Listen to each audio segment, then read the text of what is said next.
没想到只是在加班时吃了一块饼干，我就被扣了60万奖金。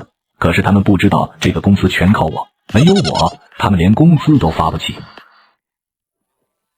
凌晨4点我还在公司加班，算上今天我已经连续加了1个星期的班。此时我已经眼冒金星，手抽筋，按下最后一份文件保存键，窗外已经大亮，我感觉到肚子空的能跑马。我这才意识到自己已经4天没吃饭了。我下意识地拉开抽屉，摸出一块饼干放进嘴里。林峰，别以为你谈下订单了不起，公司明文规定不准吃零食，你明知故犯，罪加一等。这个合同60万提成取消。随便，我索性开始摆烂，这下他站不住了。林峰，你把公司规定当摆设是吧？全员大会上检讨。好啊！黄月荣怒气冲冲离开，周围同事都不可思议地看着我。这时公司大群发来通知，销售部林峰屡次违反公司规定，经研究决定扣除当月提成共计60万，并于今天下午2点公司全员大会上检讨，以儆效尤。林峰，黄月荣这是更年期到了，你别跟他计较，服个软，那可是60万啊！服软没用，他是想卸磨杀驴，等着吧，下午不光是我的批判大会，还有人要顶替我。张恒一脸震惊看着我，我却视而不见，安心坐在工位上，将所有客户资料整理好打印出来，又把工作手机数据全都格式化。做完这2样，我开始写检讨。中间黄月荣下来一趟，见我在写检讨，不由得意一笑。下午2点全员大会，黄月荣指着我，脸上带有一丝得意。林峰，你把公司规定当摆设是吧？全员大会上检讨。黄经理说的对，我不该在公司吃饼干，从今天开始，我一定严守公司纪律，绝不踏红线一步。鉴于你屡次3番犯错，今天我们高层研究决定撤去你销售总监的职务，降为普通销售。这位是新来的总监黄峰，海归硕士，将由他顶替你的位置。稀稀拉拉的掌声响起，黄月荣拉着一个满脸油光的男人上前，我跟张恒对视，他彻底服了。林峰，把你手里客户资料整理一遍上交，重新分配。我一口答应下来，直接打印出来上交。这些客户你能搞定的，尽管来。黄月荣见我如此配合，还有些疑虑，仔细将资料检查后，这才作罢。林峰，赶紧的，马上把你东西全部都收拾好，不然一会要是漏了什么，你担不起这个责任。我淡淡的看了黄峰一眼，收拾好东西，带着电脑就要往边上挪，他却摁住了我。别急，电脑里的东西也得看清楚，万一你带了客户资料离开怎么办？行啊，那你看我操作。黄峰立马凑过来，目不转睛地盯着我的电脑。黄月荣说的没错，我确实是老董事长亲自挖过来的。当时他说我在公司里面有绝对的话语权，现在却想卸磨杀驴，为公司降低成本。可惜成本不是那么好降低的。下班后我直接开车回家，躺在床上看落日，还订了喜欢的话剧演员的门票，心情大好。以往下班总约客户吃饭应酬，但现在不会了。紧接着我被拉进一个新的销售群，群主是黄峰。 IT 所有人员，所有人每天写工作日志，每月准备5个意向客户，未完成者月底考核减20%。随后张恒发来私信：林峰哥，你就这么甘心被他打压？我可不甘心，换成是我早就辞职了，我真受不了鸟屁。张恒也是有什么说什么，我笑了笑没再回复了。不着急，到时候他们就知道了。第2天刚去公司，我就给黄峰递交了年假报告。林峰，你什么意思啊？我这刚上来你就要休息，是故意跟我对着干？黄总监严重了，在你的带领下，咱们一定能够打个翻身仗。我只是这么多年了没休息过，实在是遭不住，打算休个年假，好好缓一缓，身体吃不消。也是，那么多大客户你都要服务，人过了30确实撑不住。黄峰话里有话，怀疑我用了不正当的手段谈成客户，不过我也懒得解释。记得连续3个月完不成月底考核，就收拾东西滚蛋。明白，你放心，我不会走，因为走的人必须是你们。办完手续，我就收拾东西休假。今天可是我看演出的日子，千万不能错过。2个小时后，我刚下高铁，张恒就给我发来信息：林峰哥，晨辉集团的合同总算续签了，黄玉荣说这业绩要归黄峰。你之前为了这个续约熬了多少夜，喝了多少酒，调试了多少次设备，他们根本不知道。黄玉荣年底还要往上申报，让黄峰做销售部的老大，真不要脸！你就这么忍了？不急，他们搞不定，你等着吧。我发完这句话就笑了。晨辉的合同续签可不是吃吃喝喝就能搞定的。2个小时之后，我看完演出，掏出手机就看见100多个未接来电和无数条微信，最近的一条是黄月荣发来的：林峰，陈辉集团的张总说合同有问题，他们要取消合约，直接损失高达30亿，你等着被开除吧。就在我悠闲的享受假期时，公司那边已经乱成了一锅粥。张恒告诉我，在我离开后，黄蜂带礼物去陈辉集团联络大客户。张晨辉得知他是新任总监，就问了几个专业问题，黄蜂答不出。张晨辉觉得公司不专业，提出要去看实地。到场时，机器恰好损坏，新机器工程师也不会修。黄蜂竟借口是我搞坏的。张晨辉怒斥公司是骗子，拒绝续签30亿合同，不仅讽刺了黄蜂，还惊动了老董事长。这时张恒打来电话：林峰哥，你快回来吧，他们都准备报警了，说你恶意诈骗。听了张恒的电话，我只是笑笑，我知道对面黄蜂他们都在偷听。张恒，你帮我报警吧，我一个休年假的员工还恶意诈骗，我没那么大本事，要怎么查随便他们。说完我就挂了电话，随后发微信告诉张恒，让他别着急，7天后我回来再说。这下我看谁急得睡不着觉。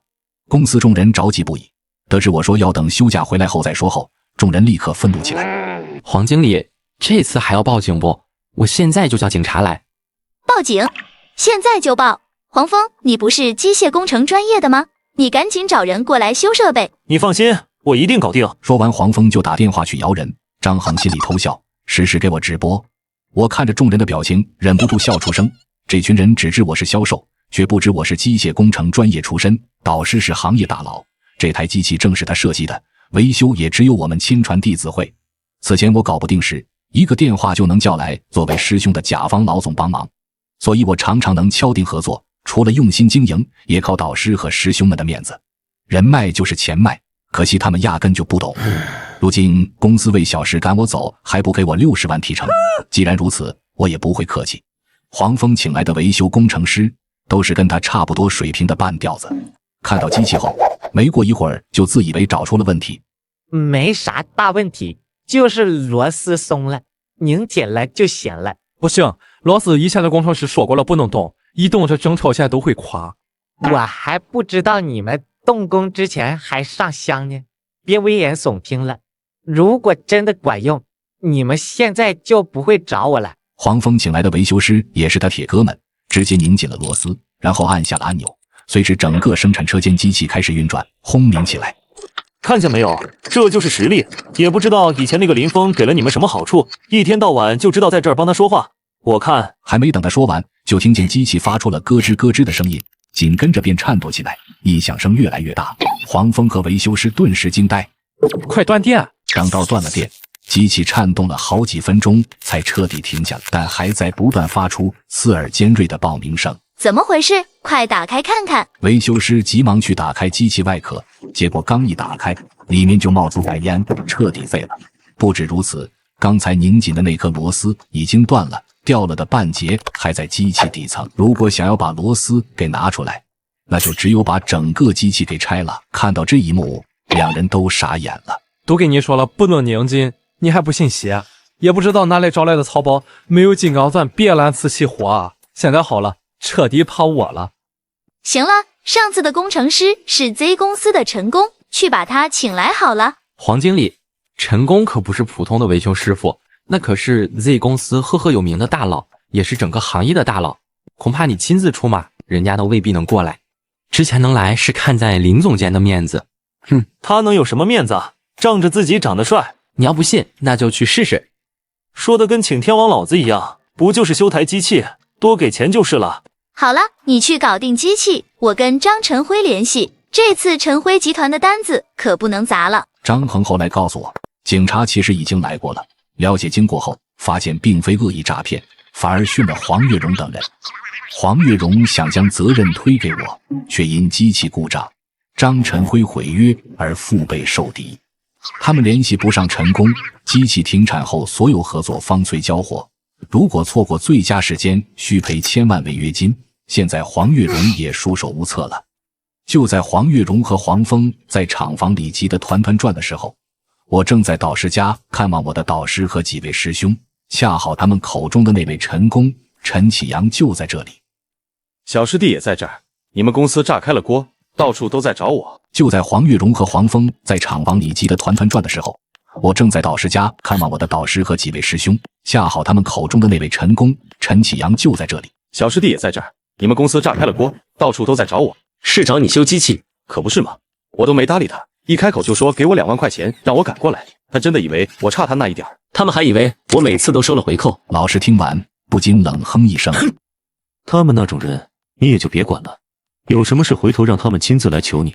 我教出来的学生什么时候受过这种气？我也是这么想的，所以这不是休了年假过来找您玩。那就好，先在这儿待上1个礼拜再说。我正有此意，导师都开口了，更没有理由不留下来。最终还是他们吃了亏，毕竟我可是什么都没做。等一周，公司已经乱成一团了。不止如此，高层们也都过来开会，我的手机都快被打爆了。张恒跟我说的时候，我不慌不忙下了高铁，把行李送回家，又冲了个澡，做了个 SPA， 这才回去。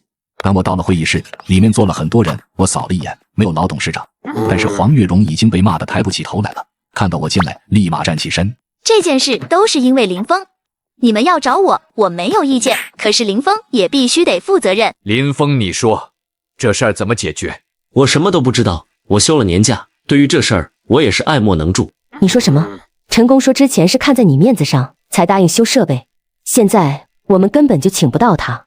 陈辉集团那边也说只认你，你到底给他们灌了什么迷药？陈工是我师兄，这次我在省城看望导师，也见到了陈工。他说黄经理只愿意开2万块请他修机器，他这样的行业大佬会为了2万块过来，你好大的脸面呢。我不慌不忙坐了下来，对着黄月荣。对了，我现在只是个普通销售，没资格在这里开会吧？我得去联系客户了。黄总监说1个月要有5个意向客户，不然考核降薪，连续3个月不完成就得滚蛋。不打扰了，我先走了。等等，听了我的话，股东立马将矛头对准黄月荣。姓黄的，你搞的什么改革？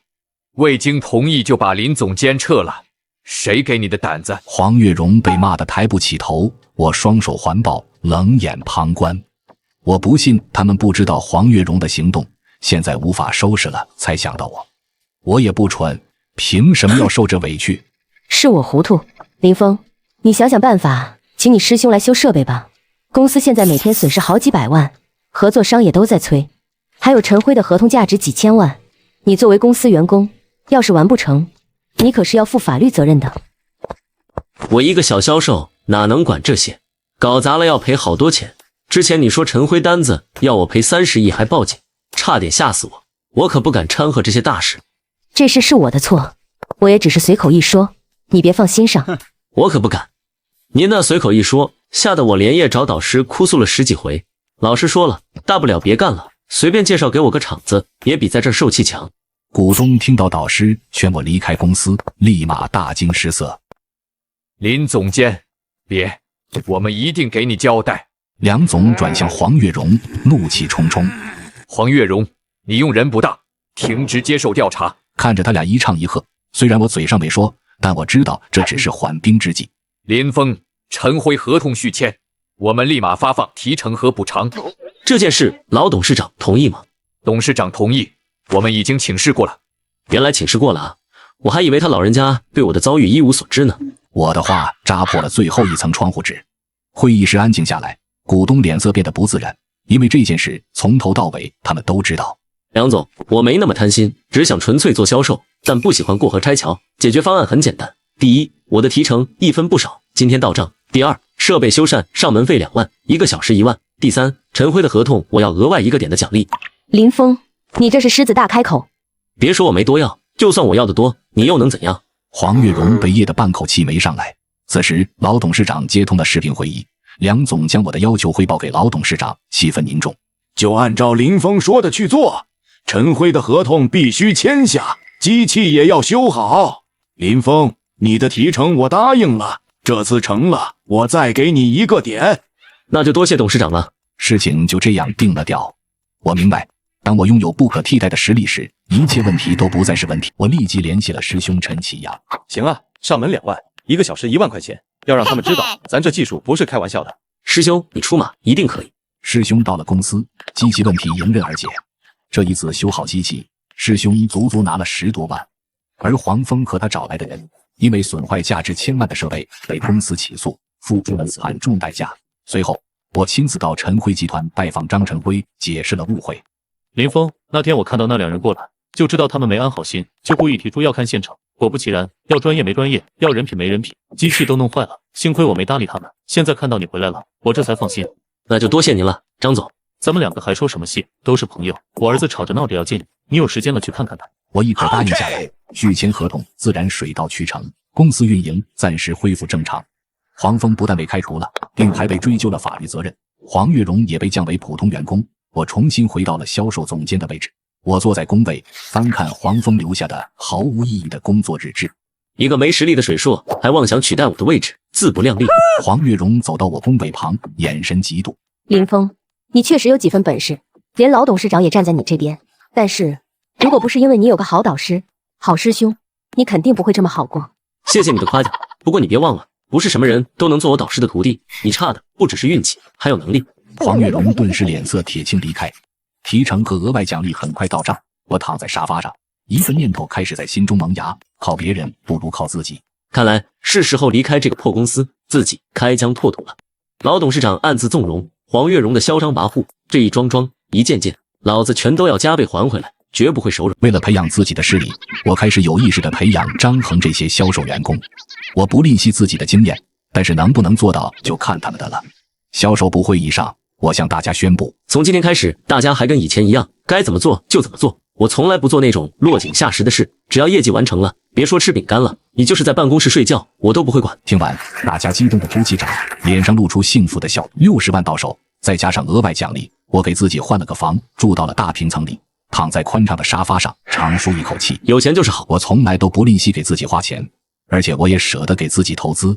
我所做的这一切都是我该得的。搬家那天，张恒等人过来暖房。林峰哥，你真是厉害，靠自己就在这座城市站稳脚跟。你们也可以的，只要跟上一个大客户，利用我的方法，一定能够成功开单。众人唏嘘不已，说我是拼命三郎，我也全部接受。人生短短3万天，不拼命就等着被淘汰吧。离职单干的念头越发清晰。工作之余，我开始悄悄筹划之前积累的客户，那些认可我为人处事风格的老板们，得知我有单干的打算，纷纷表示愿意支持。我也联系了导师和几位师兄，他们不仅是我技术的后盾，也愿意作为我新公司的技术顾问。人脉就是钱脉，这一刻我体会得更深。办公室里，黄月荣假装打印文件，实则偷瞄我的电脑屏幕，但我警惕性很高，立刻锁屏。黄月荣悻悻走开。防得这么严，肯定有鬼。林峰，你等着，我迟早会找到你的破绽，到时候我看老董事长还怎么保你。我看着群里发来的新投资者信息，来了精神，在网上搜集出他们的资料进行分析，很快得出结论，同时开始部署。黄月荣这段时间小动作不断，我并非毫无察觉，只是不屑理会。跳梁小丑。自从上次的事之后，黄月荣就跟打了鸡血似的，天天在公司当盯梢特工。林峰，最近总有人找你谈事，该不会是在搞什么见不得人的勾当吧？哦，张总说要给我投2000万启动资金，还问我缺不缺打杂的。黄姐要试试吗？林峰，你敢自己拉投资立山头，老董事长不会放过你的。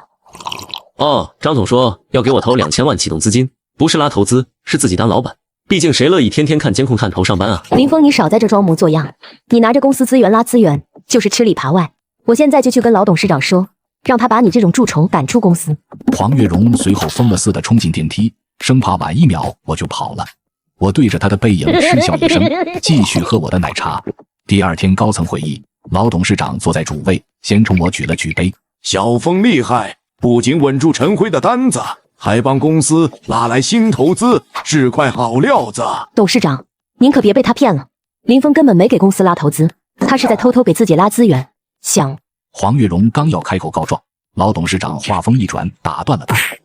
月荣，你这段时间心态服，以后就当小峰的助理，跟着他好好学学怎么做事。黄月荣瞬间僵在座位上，脸色一阵青一阵白。我心里面清，这哪是让他学习，分明是想让他偷师，等摸清门道再顶替我。谢谢董事长信任，我一定好好待他。等着吧，这一次可不是你们想换就能换的。自打黄月荣成了我的专属助理，我这培养计划就正式拉开了序幕。每天一上班，我就抱着一摞文件往他桌上一放。月荣啊，这是近3年所有客户的售后反馈记录，你帮忙按区域、按产品类型分类整理，明天上班前给我。林峰，你故意的吧？这么多文件明天就要，你当我是复印机啊？忘了告诉你，这些客户后天要开联合反馈会。我之前当总监的时候，这种活儿都是当天接当天交，你可得抓紧，别让董事长觉得你跟不上节奏。黄月荣咬着牙把文件拽过去。接下来几天，他天天加班到凌晨，黑眼圈重得像熊猫。很快，黄月荣就受不了，把我让他加班的事捅到了老董事长那。董事长，您可得为我做主啊！林峰他根本不是在培养我，他是在报复我，天天给我堆根本做不完的活儿。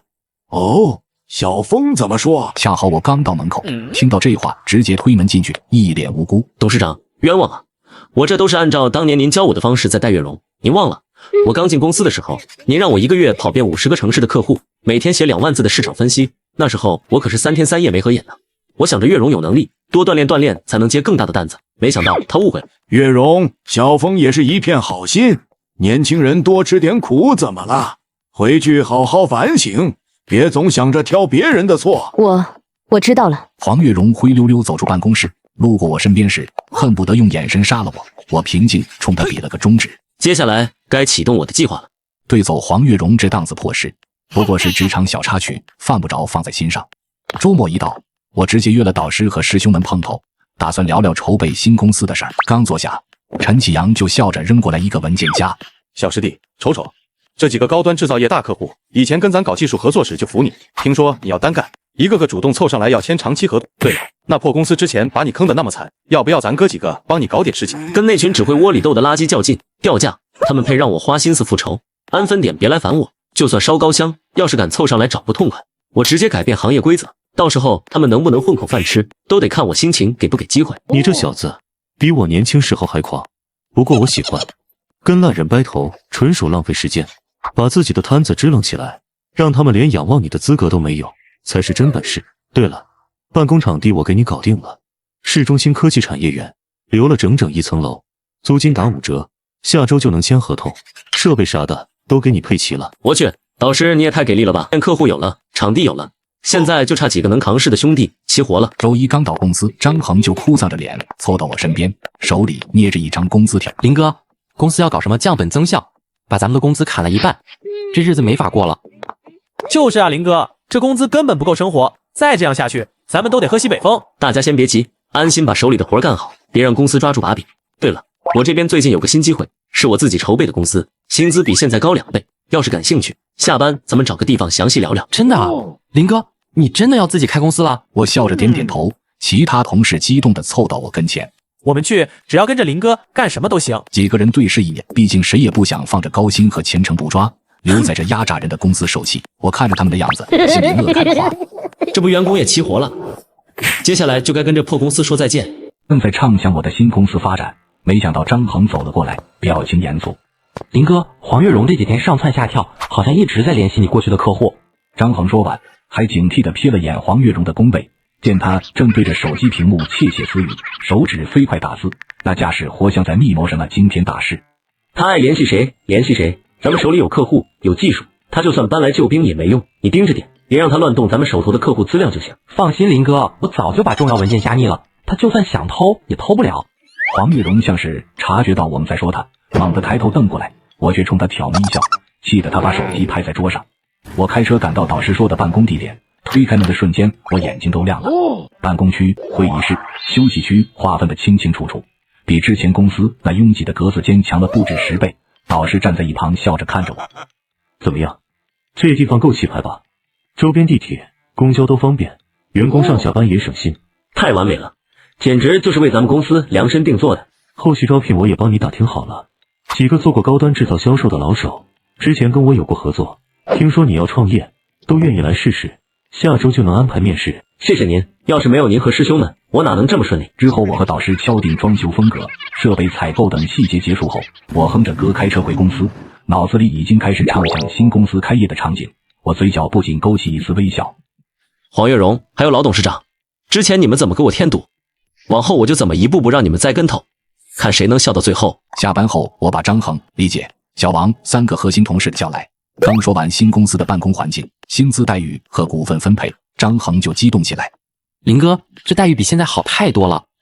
跟着林总监跑客户这么多年，早就知道你靠谱，你去哪儿我们就去哪儿。林哥，我手里还有几个潜在客户，到时候都能带到新公司。大家不用这么急，等办公场地装修好，咱们再正式离职。这段时间先稳住，别打草惊蛇。几人相视一笑，眼里满是对未来的期待。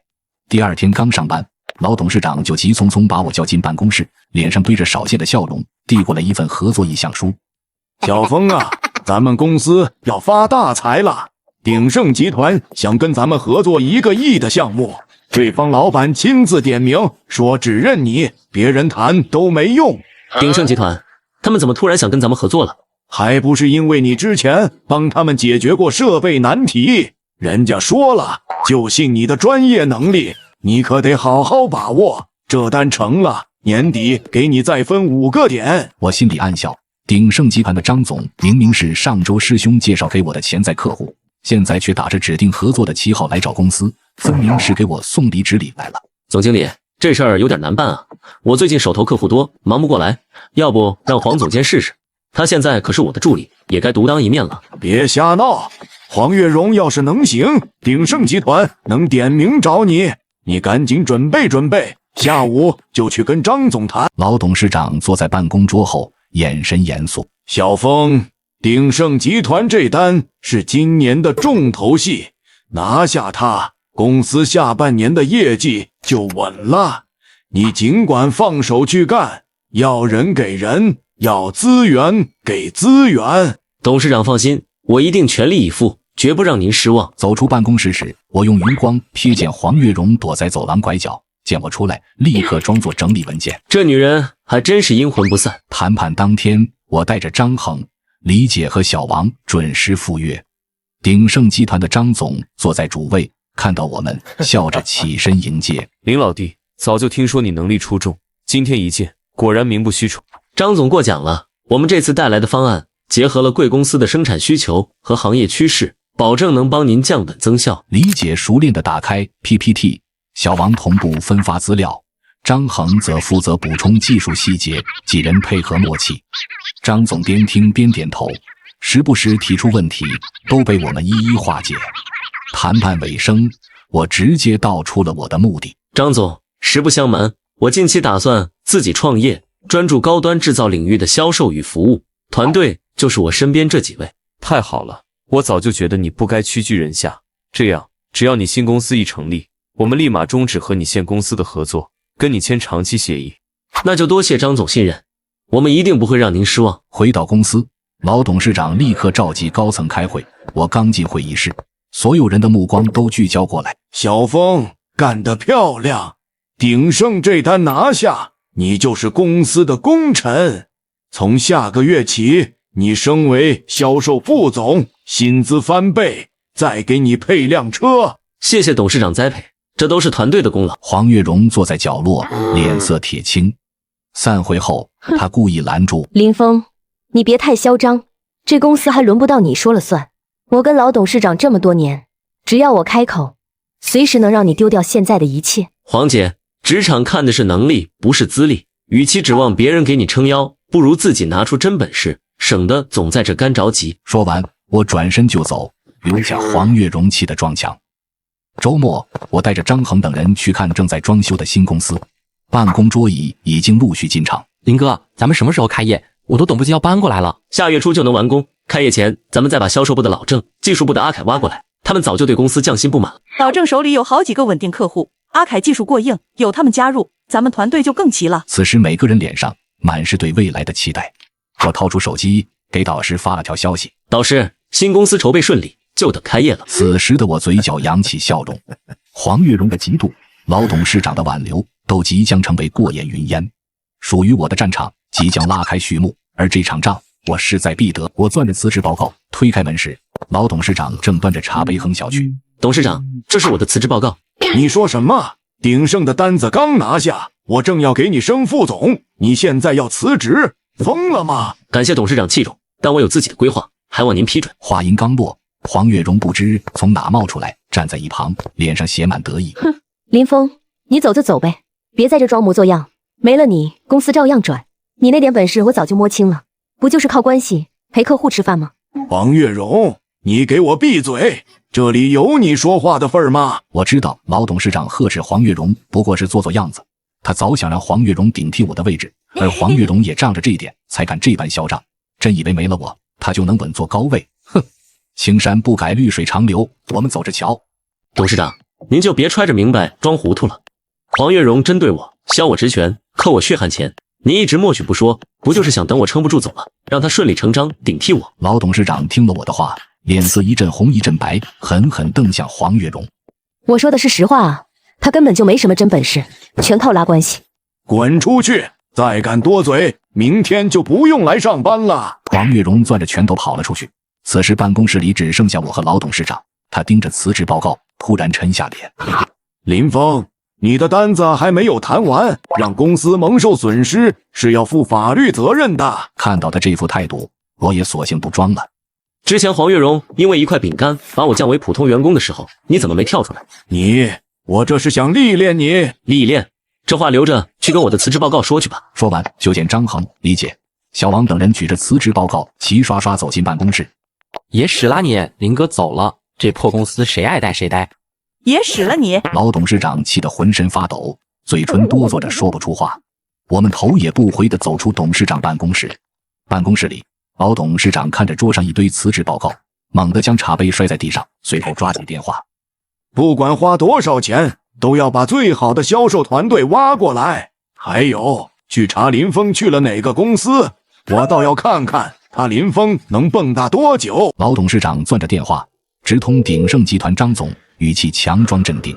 张总啊，我是林峰公司的老董，关于咱们两家合作的事，想跟您对接下后续细节。对接，让林峰来就行，这事我只认他。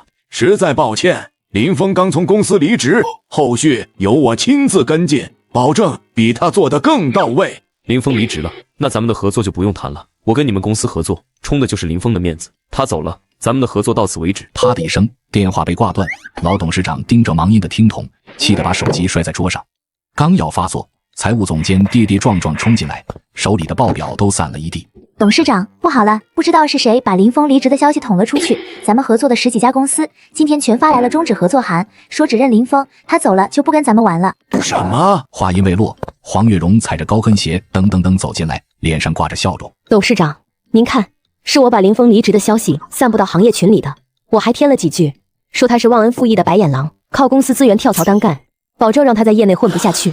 你们这是什么表情？老董事长猛地站起身，抓起桌上的文件，劈头盖脸朝黄月荣砸过去。你个没脑子的蠢货！黄月荣被砸得抱头躲闪，脸上的笑容僵住。董事长，我这是为了公司好啊。为公司好？你看看现在，公司快被你搞垮了。当初是谁天天跟林峰作对？是谁扣他60万奖金逼他降职？是谁眼馋他的位置到处使绊子？都是你这个扫把星！我只是看不惯他什么事不做就能拿到业绩。看不惯？你有本事拿出业绩跟他比，除了背后捅刀子，你还会什么？现在好了，客户全跑了，公司天天亏损，你满意了？黄月荣顿时说不出话来，委屈巴巴地看着老董事长。立刻，马上，去给我把林峰请回来，请不回来，你就卷铺盖滚蛋，这辈子别想在这个行业立足，滚！与此同时，我站在新公司会议室里地白板前，张恒等人围坐一圈，桌上摆着刚签下的10个新合同。接下来，咱们争取1个月内把市场份额再扩大20%。放心，林哥，保证完成任务。咱们现在手头的单子比以前在老公司半年的量都多。就在大家斗志昂扬时，会议室的门被轻轻敲响，黄月荣惊慌失措走了进来。黄月荣抬头看见我，像见了救命稻草，扑通一声跪下，眼泪瞬间涌了出来。林哥，求您高抬贵手，跟我回老公司吧。要是请不回您，董事长就要把我开除了，我全家都指着我吃饭啊。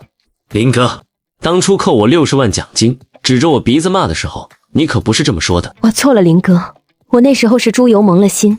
您大人有大量，就当放我一条生路，我给您磕头了。黄月荣说着就要往地上磕，我抬起脚尖轻轻一挡，眼神冰冷。磕头就免了，别脏了我这会议室的地板。不过你要是真走投无路，我这2厕所保洁倒还空着，每天把男女厕所的瓷砖一遍，垃圾及时倒，我给你开3000块。林爷，我求求您了，保洁我做不了啊，您就跟我回去吧。董事长说了，只要您回去，以前的奖金全给您补上，还让您当副总。副总，我现在自己当老板，公司开业才半个月，签的单子比你们老公司1年都多。你觉得我缺你那副总职位？识相的赶紧滚！2个保安进门，将黄月荣像丧家之犬一般拖出门去。黄月荣跑回老公司，把我的话原封不动传给老董事长。话音刚落，老董事长抓起桌上的烟灰缸就砸了过去，幸亏黄月荣躲得快。废物，都是废物！让你去请人，你就给我带回来这些屁话。现在公司客户全跑了，账上连工资都发不出来，你满意了？当初要是不纵容你跟林峰作对，能落到今天这步田地？董事长，咱俩晚上睡觉的时候，滚！别在我眼前碍眼，我亲自请他回来。老董事长咬咬牙，第2天一早亲自开车来了我的丰瑞科技。刚走进公司大门，他就被眼前的景象惊得目瞪口呆。宽敞明亮的办公区里，几十号员工各司其职，比他那濒临破产的公司热闹100倍。我坐在沙发上，看着局促不安的老董事长，端起咖啡抿了一口，慢悠悠开口：董事长大驾光临，有失远迎啊。怎么，是来给我送之前扣的60万奖金吗？小峰啊，之前都是误会，那天我说的都是气话。你看你这公司办得这么好，说明你能力出众，回老公司吧，我把股份分你1半，公司以后你说了算。股份？您那块破产的公司股份还不如废纸值钱。我记得您说过没了张屠户不吃带毛猪，怎么现在连带毛猪都吃不上了？小林，我那时候是糊涂了，你就当给我个面子。面子是自己挣的，不是求来的。您还是赶紧回去吧，听说您现在连工人工资都发不起了，再不回去我怕被人被堵在办公室。对了，提醒您一句，生产线的老机器该换了，别到时候彻底停摆，想挽救都来不及。他刚要反驳，手机突然响了。什么？生产线机器坏了，供应链断了，工人都堵在办公室要工资。他挂了电话，双腿一软，差点摔倒，跌跌撞撞地往外跑了出去。半年后，丰瑞科技已经成行业新贵。我开着限量版豪车，刚停在公司楼下，就看见路边蹲着一男一女2个乞丐，男的穿着破烂，女的神情呆滞。开挖掘机，开挖掘机！阿巴阿巴！张恒从车上下来，瞥了2人一眼。林哥，你看这俩，一个傻子，一个哑巴，赶紧让保安把他们赶走，别挡着公司大门。我仔细一看，发现那2人竟是老董事长和黄月荣。半年前公司破产后，老董事长受刺激疯了，黄月荣也不知怎地成了哑巴。算了，让他们待着吧。我和张恒笑着走进大厦，身后还传来老董事长开挖掘机的念叨声和黄月荣阿巴阿巴的呜咽。你看，这世上哪有什么离了谁不行，只有谁有真本事，谁就能站得稳。当初他们觉得靠打压能留住人，却忘了真正的金子到哪儿都能发光。林哥说的对，以后咱们继续加油，让丰瑞科技越做越大。阳光洒在大厦的墙上，洒下耀眼的光芒，就像我们蒸蒸日上的事业，靠耍手段打压别人，终究是竹篮打水一场空。只有凭真本事脚踏实地，才能在人生的赛道上跑得稳，走得远。